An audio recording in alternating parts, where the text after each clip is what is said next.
Pakistani film और drama industry की मारूफ अदाकारा हानिया आमिर ने माह रमज़ान में उम्र की सआदत हासिल कर ली। रिपोर्ट्स के मुताबिक हानिया आमिर पाकिस्तान की टॉप अदाकाराओं में से एक हैं।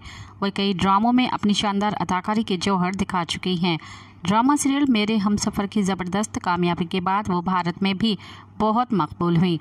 सोशल मीडिया पर हानिया आमिर अक्सर अपनी दिलचस्प वीडियोस और तस्वीर पोस्ट करती हैं, जिसकी वजह से इंस्टाग्राम पर भी उनके फॉलोअर्स की तादाद 12.9 मिलियन है। मदाह अदाकारा की हर पोस्ट पर तबसरे करते हुए उनकी अदाकारी और खूबसूरती की तारीफ करते हैं।